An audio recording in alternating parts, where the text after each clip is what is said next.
ఇప్పుడే జీ5 app download చేయండి. చూడండి మీ ఫేవరెట్ టీవీ షోస్ ఎప్పుడైనా ఎక్కడైనా. డాక్టర్ చెప్పండి త్రిష గారు. చాలా థ్యాంక్ యూ డాక్టర్ గారు. నా రిక్వెస్ట్ ని మన్నించి మా ఆంటీకి నిజంగా హార్ట్ అటాక్ రాకపోయినా వచ్చింది అబద్ధం చెప్పారు.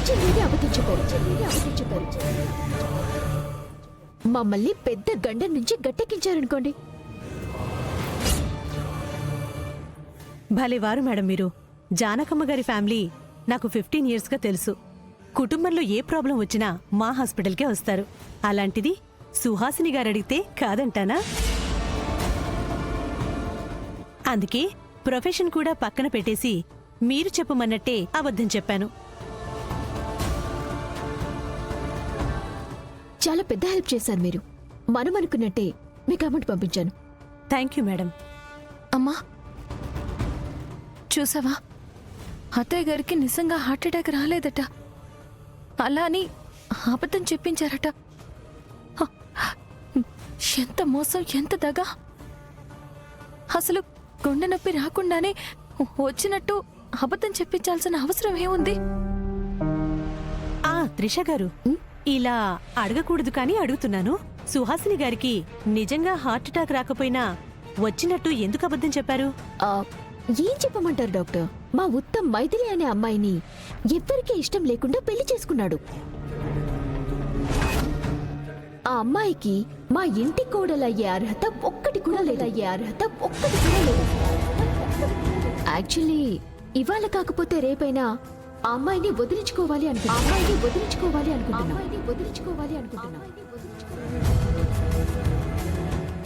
అలా వదిలించుకోవాలి అంటే మా ఉత్తమ్కి అమ్మాయికి శోభన జరగకూడదు కదా. అవునవును, ఫస్ట్ నైట్ జరగకూడదు. కానీ మా ఇంట్లో పెద్దవాళ్ళేమో వాళ్ళిద్దరికి ఫస్ట్ నైట్ ఏర్పాటు చేశారు. దాంతో ఆ శోభన వాపటానికి మా ఆంటీ హార్ట్ అటాక్ వచ్చినట్టు పడిపోయింది. ఇలా మీతో అబద్ధం చెప్పించింది. మ్యాటర్ మొత్తం క్లియర్ గా అర్థమైంది కదా? క్లియర్ గా అర్థమైంది మేడం. సరే,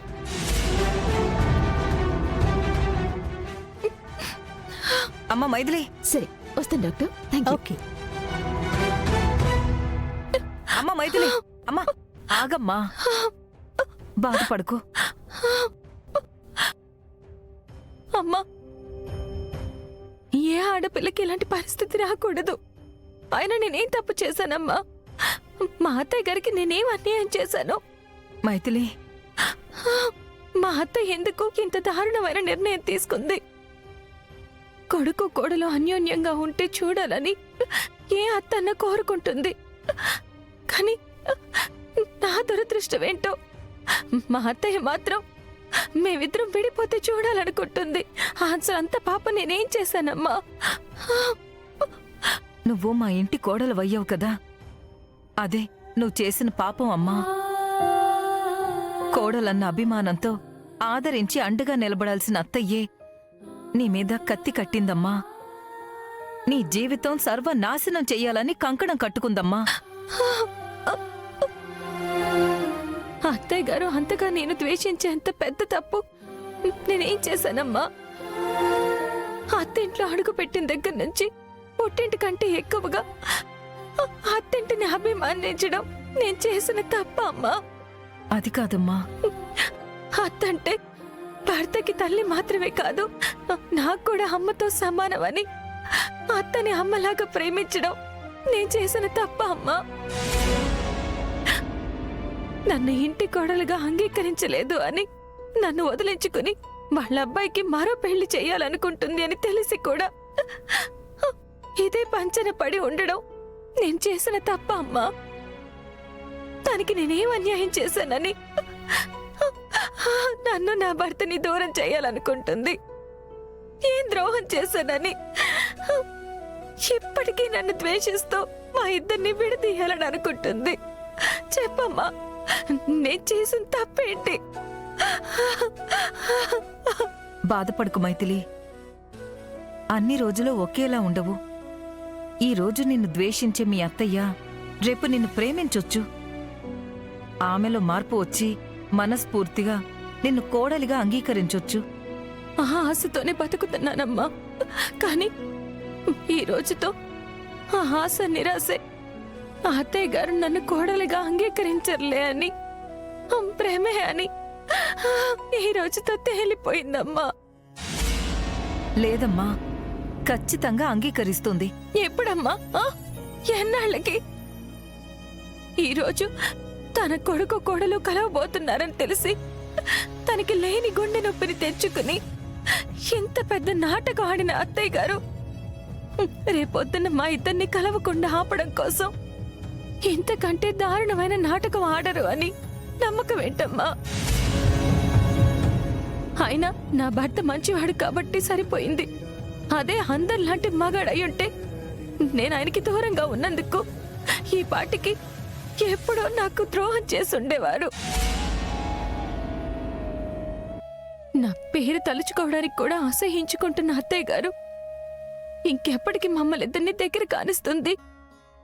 ఎన్నాళ్లకు మా ఇద్దరిని భార్యాభర్తలుగా బతకనిస్తుంది? ఈ ఇంటికి కోడలయ్యే అర్హత నాకుంది అని ఆవిడ్ని మెప్పించి ఒప్పించడానికి ఎంతకాలం అవుతుందమ్మా? నా బాధంతా ఫస్ట్ నైట్ జరగలేదనో నా భర్తకి దూరంగా ఉంటున్నారనో కాదమ్మా. అత్తయ్య గారు నా మీద ద్వేషంతో ఆయన కొడుకు జీవితాన్ని నాశనం చేస్తుంది అని బాధపడుతున్నాను. అవును, కన్న తల్లి కొడుకు బతుకులో నిప్పులు పోస్తుందని బాధపడుతున్నాను. రేపొకనాడు తన తల్లే తనకి ద్రోహం చేసింది అని నిజం తెలిస్తే కన్న కొడుకు ముందే తానే చులకనైపోతుంది, శత్రువైపోతుంది అని భయపడుతున్నాను. ప్రాణంగా ప్రేమించే కన్న కొడుకు తల్లిని బద్ద శత్రువులా ద్వేషించడం మొదలు పెడితే ఆ అత్తయ్య గారి గుండె తట్టుకోలేదేమో అని బాధపడుతున్నాను. అవసరం లేదమ్మా. సుహాసిని వదిన ఆడుతున్న దొంగ నాటకంలో మీరు బలి పశువులు కానక్కర్లేదు. మెడలో 3 ముళ్ళు పడ్డాక కూడా ఇద్దరు వేరువేరుగా బతకనక్కర్లేదు. ఆ రోజు నా భర్త చేసిన తప్పుని కూడా తల్లిలాగే కడుపులో దాచుకుని ఆయన పరువుని కాపాడావు. నింద నీ మీద వేశాడు అన్న కోపం కూడా లేకుండా ఆయన్ని క్షమించి వదిలేశావు. ఆ క్షణమే నువ్వు నాకు బాగా నచ్చావమ్మా. ఇప్పుడు చెప్తున్నాను, ఇప్పటిదాకా క్షమించడం భరించడం మాత్రమే తెలిసిన ఈ శుభప్రద జీవితంలో మొట్టమొదటిసారి అన్యాయం మీద యుద్ధానికి సిద్ధమవుతుంది. అమ్మా, అవునమ్మా, నువ్వు సుహాసినికి కోడలువైతే ఈ శుభప్రదకి కూతురువి.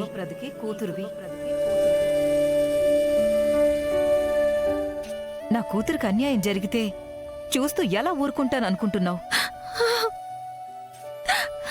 అమ్మా, గుండె నొప్పి నాటకంతో మీ శోభనాన్ని ఆపిన సుహాసినికి చుక్కలు చూపిస్తాను. జీ5 యాప్ డౌన్లోడ్ చేసి అన్ని ఎపిసోడ్స్ పూర్తి ఉచితంగా చూడండి.